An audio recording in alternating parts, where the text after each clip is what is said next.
Adventures of the Saint, starring Vincent Price.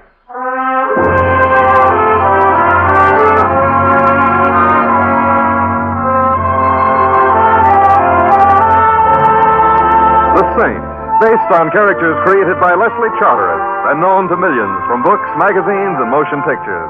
The Robin Hood of modern crime now comes transcribed to radio, starring Hollywood's brilliant and talented actor Vincent Price as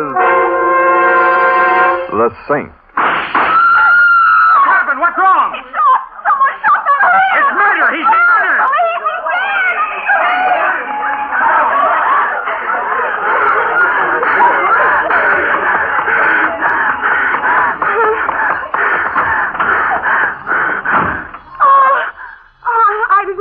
I thought the cab was empty. It's perfectly all right, Miss Ames. Oh, please don't go. I must. The police are now at the scene of the crime. They'll take care of things. I can see you're in a hurry. Yes, I am. All right, driver, step on it. Yes, sir. Comfortable, Miss Ames? I don't know you, do I? An oversight on my part that can be easily remedied. I'm Simon Templar. Simon Templar? Yes. Oh, you're the Saint, aren't you? Sometimes I feel as though I had a neon sign on my forehead. I'll confess the fatal appellation. Well, I think I'd better get out, Mr. Templar. You see, Saint is not synonymous with boogeyman, Miss Ames, and why not call me Simon? After all, we were both present at the unveiling of the corpse. If you think you're being funny, Mr. Templar. There's nothing funny about murder, particularly when as pretty a girl as you is involved. But I'm not involved. A question of semantics, Miss Ames. A man gets killed when you're within 5 feet of him and you turn tail and run. If that's not being involved, my dictionary lied to me. Well, I suppose you're right. It was foolish of me to run, but when I heard those shots and saw him fall, How did you know who I was? Such modesty is becoming, but hardly intelligent, Miss Ames. You're a star. Your show is opening in a week, and your pictures are being plastered all over town. Oh, of course, I should have known. Did you know the man who was shot at? Yes. Yes, I had an appointment with him. His name was Jim Barry. Oh, the publisher? Yes. Oh, I know him, or rather knew him. He's been kind enough to publish some scribblings of mine, but what were you going to see him about? Anything special? No, just a business talk. Business talk with a publisher? Don't tell me the Barry Kilgore Company is going to publish the story of your life. No, but Jim's firm was preparing an anthology of the modern theater, and he wanted to include the new play I'm going to be in. Down, Betty. Down to the floor. What? I said down! What happened? Somebody doesn't like us, Betty. The driver of that car threw some hot lead our way. But who? It was... I don't know.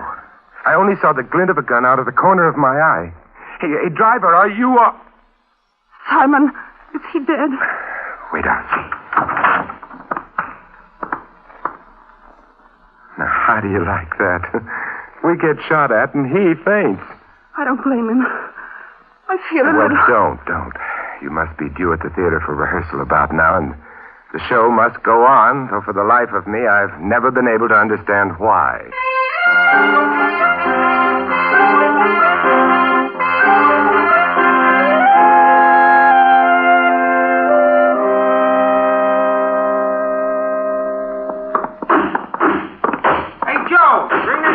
Okay, Larry.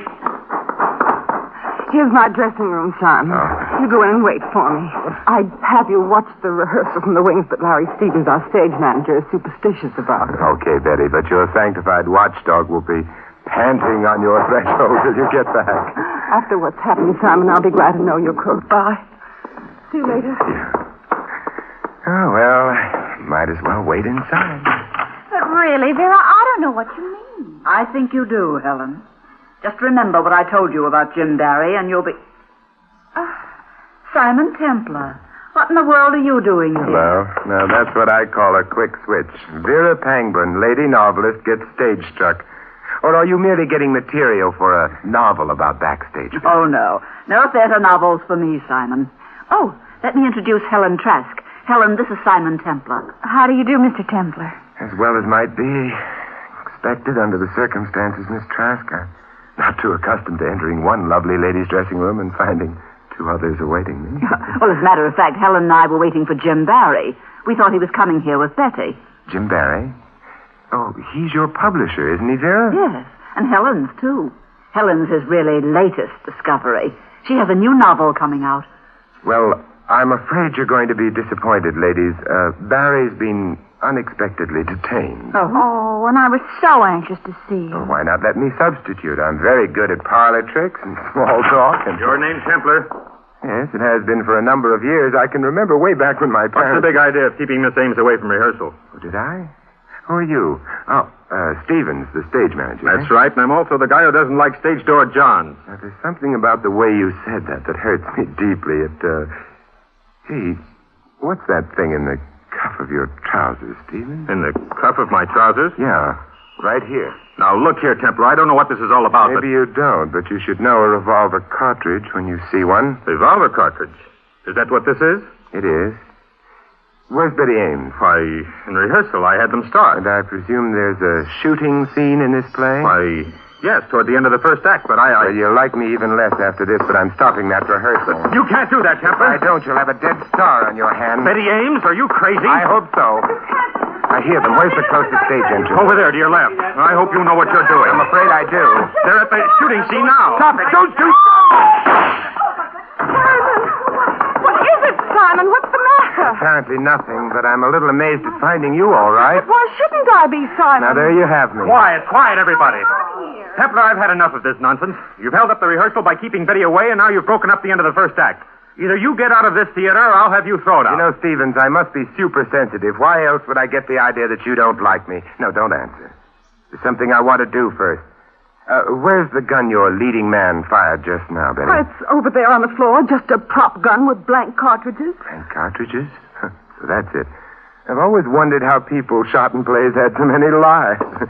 You mind if I take a look? What's all the commotion about? Oh, hello, Mr. Kilgore. We've been having a little trouble with a fellow named Templar, but everything's under control Well, now. it better be. I've got quite an investment in the show, and the way it looks now, it'll flop before they get to the second Now, there's act. nothing for you to get excited about, Mr. Kilgore. I assure you Of course, that... that's all in the way one looks at it, Stevens. And I suggest that you look at this gun. I see it, Templar. So what? So this. Break it open. Simon, those aren't blank cartridges. They're real. Real? But that's impossible. Perhaps you'd better take a second look. But why would anyone in this theater substitute real bullets for the blanks? Now, that is a puzzling question, Stevens. Of course, it couldn't possibly be that someone was interested in killing Betty Ames. Now, could it?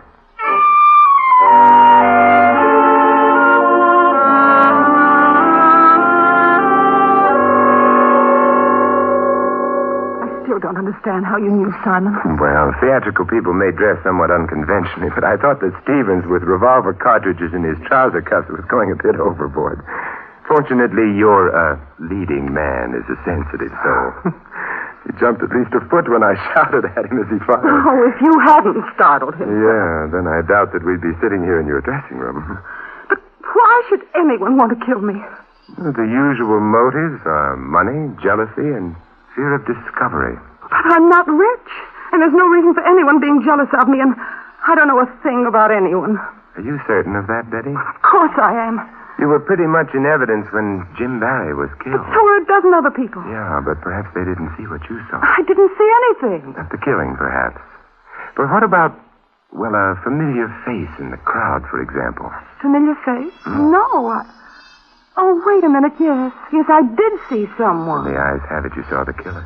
Who was it? That's just it, I don't know. Let me remind you that a familiar face belongs to someone you know or have seen before. Yes, I know that, Simon, but I just caught a flash of the face, and I was thinking it looked familiar and was starting to identify it in my mind, and then the shots were fired and Jim Barry was killed. And then it was gone. I don't suppose you got a similar flash among the people in the theater tonight?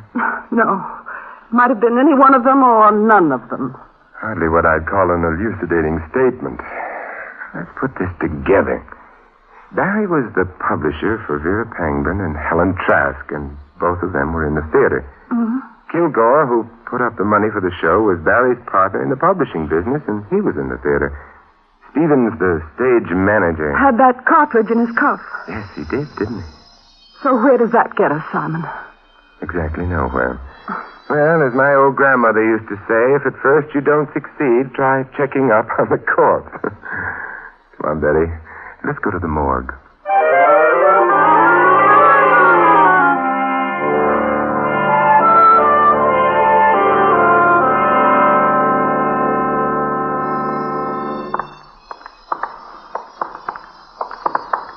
this place gives me the creeps, Simon. Strangely enough, the morgue never was noted for being the most cheerful place in the world. Do you think your scheme will work? How optimistic can one man be? But it's worth a try. Looking for someone, Mr. Templar? Hello there, Duncan. How are things? Things? Oh, they're pretty dead around here. Pretty dead. Same jolly old soul, aren't you? Oh, I get my kicks, Mr. Templar. How peachy for you. Feel jolly enough to do me a favor? Favor? Yeah. Did you get an advanced case of rigor mortis in here sometime this evening? Fellow by the name of Barry? Barry? Yeah. You sure did. Gun killing. Neat job, too. You want to see him? Oh, no. I bow to the lady, Duncan. But you know, I have a theory that every murdered man dies with exactly $11.63 in his pocket. You have? Mm-hmm. But how could that be, Mr. Templar? Let's look at his personal effects and see. Hey, Duncan? Personal effects? Yeah. Well, now, I ain't so sure I ought to. No, sir, can't. You know the rules.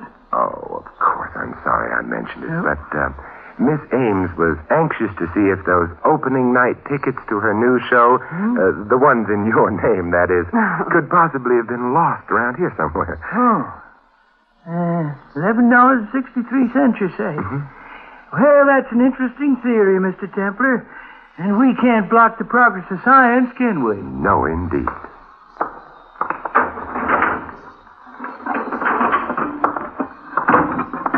There you are. Take a look. Wallet, jewelry, a couple of key rings. There's a couple of $100 in the wallet. Smashes off theory all to Tunket, don't it? Is that all there was on him? Well, see for yourself. I told you that. Hey, look out. Hey, grab her, Duncan. She's going to faint. Yeah, okay, miss. Okay, I got you. Thank you.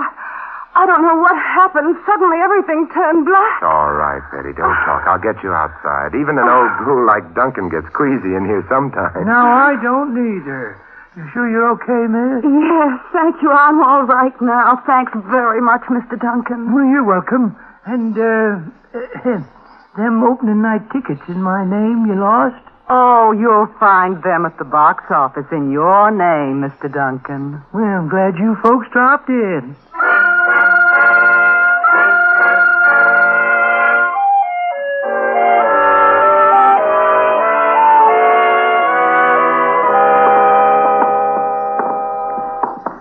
The first part of your scheme seemed to work all right, Simon. Well, I did get hold of Barry's keys, and thanks to the fainting act you staged, and very realistic it was, too.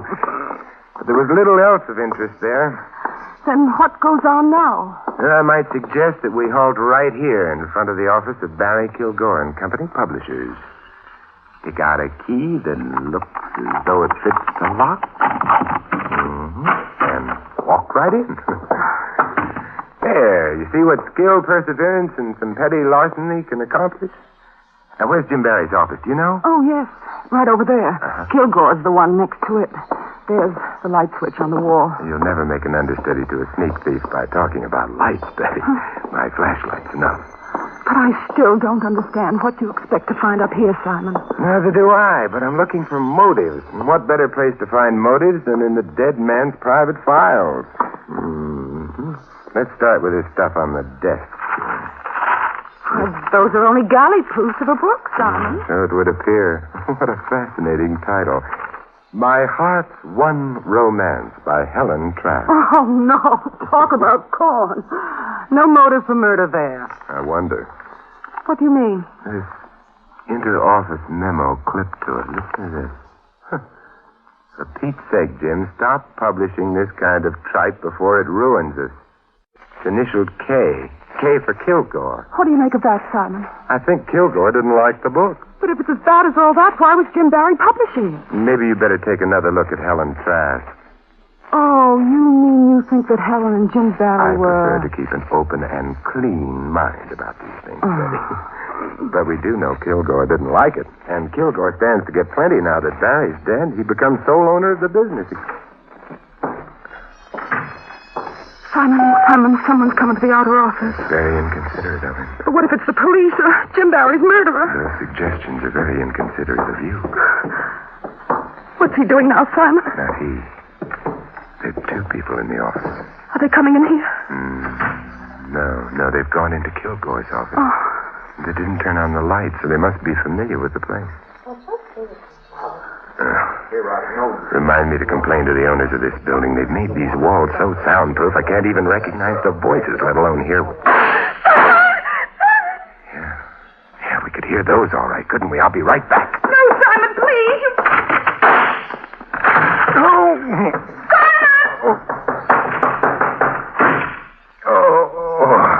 Whoever it was got away. Simon, are you all right?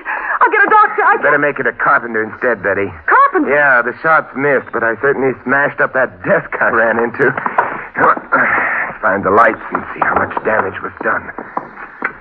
That does it now. Simon! Damage was quite extensive to Mr. Kilgore. Our chief suspect has been crossed off the list by a bullet between his eyes.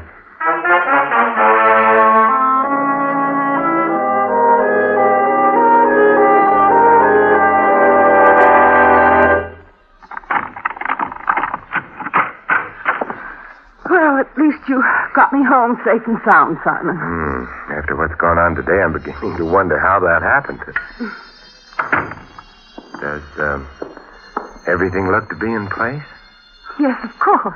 Betty, it's a funny thing, but ever since my college prom days, I've had an abiding dislike for chaperones popping up unexpectedly. I'd better look around. Look, don't let these modern inventions frighten you, Betty. The telephone is quite harmless. My nerves are... I'll answer it. Good. Hello? Bessie, this is Vera Pangborn. Oh, yes, Vera. I want you to do me a favor, Betty. I think I know something about Jim Barry's death. Just a minute, Vera. Simon, it's Vera Pangborn.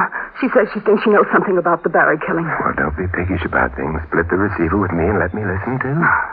Vera? What do you mean? Well, I don't know just how to explain it, Betty, but... Get away from that window! Vera! What is it? No! Vera! Vera! Are you still there? Simon, those were shots. What happened there? This may come as a tremendous surprise, Betty, but it sounds like Vera Pangborn just became murder victim number 3.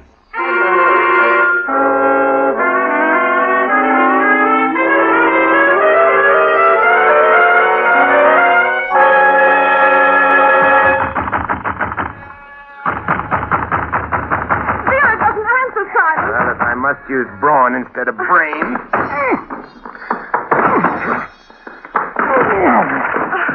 Ineffective, if not neat. Come on, let's go in. Simon, there she is. Yeah. On the floor. All right. Is she? She's luckier than Barry or Kilgore. Shot in the upper part of the arm. You better get some towels, Betty. I'll be right back, Simon. Good. What happened? Simon. Man, on the fire escape, he shot at me. I'd be indignant about it too, Vera, but suppose we talk about it later. You're welcome, Simon. You better let me at it. Wait out. I'll lift her under the davenport. There. Now, if you'll make like Florence Nightingale, Betty, I'd like to look at the fire escape. All right, Simon.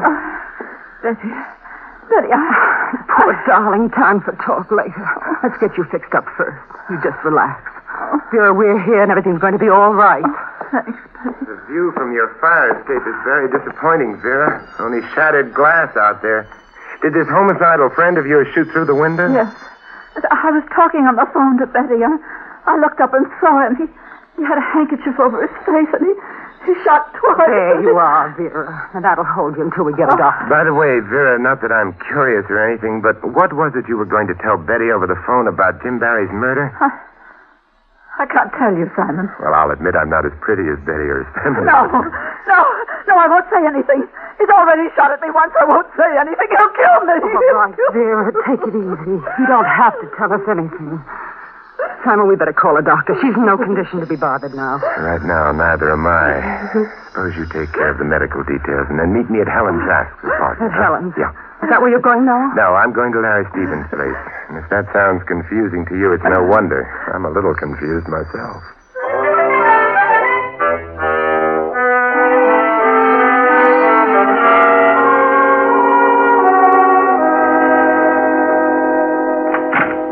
Yes? Hello, Stevens. You mind if I step inside? Templar, what in blazes are you doing here? I guess you do mind. Oh, well, I have an invitation for you, Stevens, to come calling on Helen Trask with me. Helen Trask? Mm-hmm. Why should I go to her place? Oh, I thought it would be sweet if we all chewed over a few explanations together. You'll get no explanations from me. Now get out, Templar. Okay, Stevens. But if you don't mind, I would like to leave you something first. Yes, what's that? This! You know something, Stevens? I think you're coming with me whether you want to or not.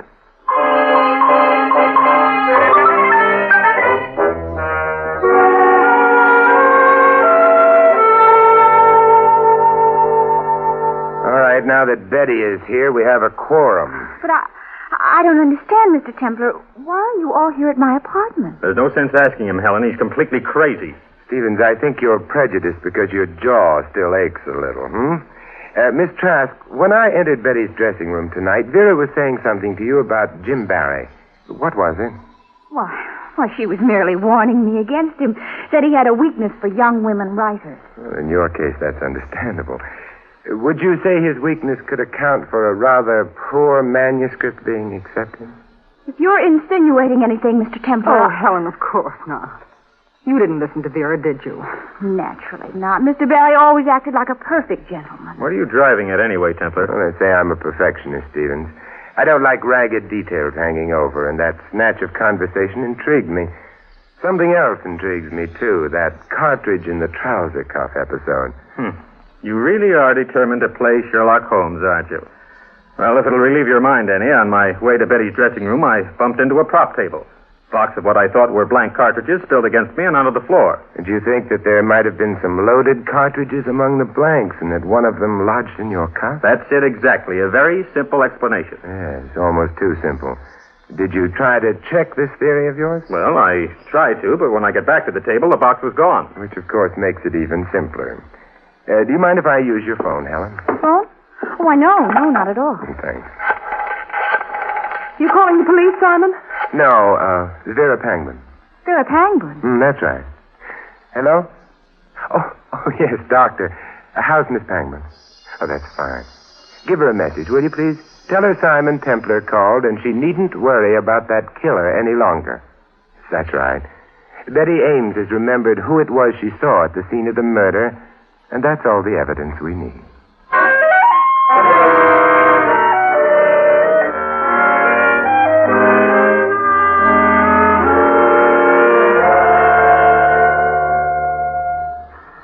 Simon, what is this all about? Beautiful here in the park, isn't it? You know very well that I haven't remembered the face I saw when Jim was killed. A brilliant moon, soft starlight, a perfect night for romance, and she talks about killing. Oh, please, Simon, please. What are we doing out here anyway? To take a cue from you, just killing time. And I think we've killed enough. Let's get going. Simon, for the last time, will you give me a direct answer? Where are we going? Oh, didn't I tell you, Betty? Why, I'm merely taking you home.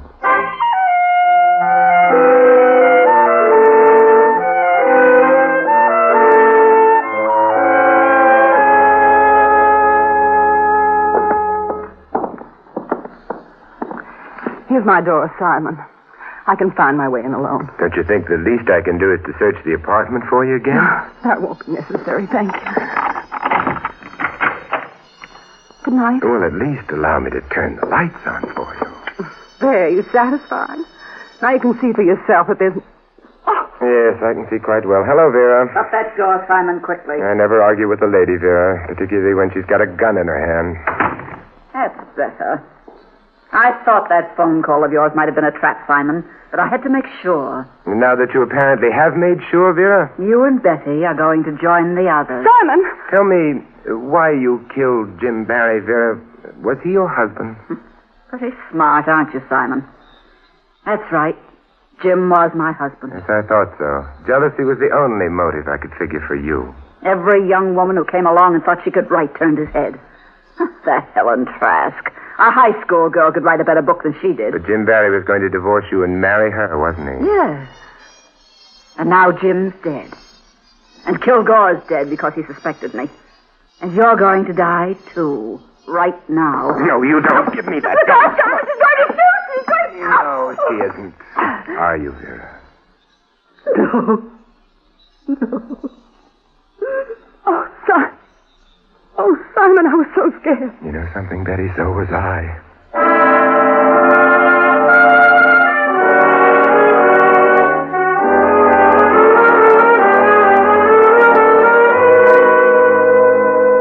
I still don't understand, Simon. That business of Vera's being shot. Now, how did you know that she'd faked that? You know, Betty, that's one thing I always dislike about solving a murder. I have to explain things. But if you won't let well enough alone... No, Simon, I won't. All right. It was the glass on the fire escape. Now, shall we get back to that moon? Simon, what about the glass? Oh, it came from the shattered window. And there was no glass within the room. Therefore, the shot was fired from within, scattering the glass outward. And who was inside the apartment at the time? Vera. We have achieved a meeting of the mind. Now, if we can carry that a bit further while discussing those lovely shimmering stars. But I heard 2 shots fired over the phone. Did she use the second one to give herself that flesh wound? If you were afraid someone was closing in, you'd make a last desperate attempt to throw suspicion elsewhere, wouldn't you? And she was the one who put the real bullets in the gun in the theater. And fired at me in the cab. But, Simon, why me? Well, I hate to get repetitious, but remember those motives for murder I listed? Money, jealousy, and fear of discovery. Yeah, let's latch on to the last one. She was afraid you'd remember that it was her familiar face you saw in the crowd just before Jim Barry was killed. You satisfied now? Well, almost. There's just one more little thing. Look, Betty, if it doesn't concern the moon, I'm not interested. All right, Simon. Get interested.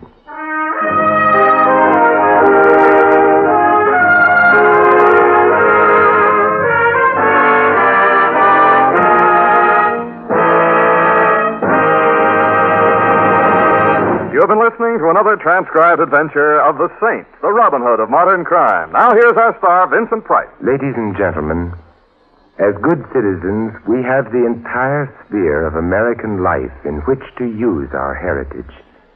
So let's make the affairs of our nation, state, and community our affairs. Remember that we all have a voice in them.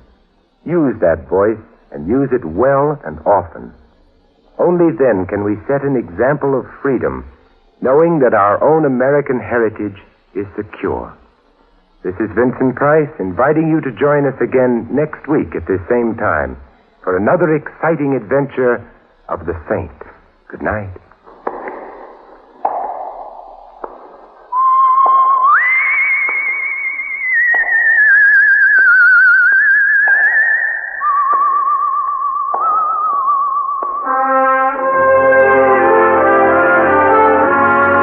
Tonight's script of The Saint was written by Sidney Marshall. Our cast included Francis Cheney, Barbara Eiler, Eleanor Audley, Frank Gerstle, Stanley Farrar, and Arthur Q. Bryan.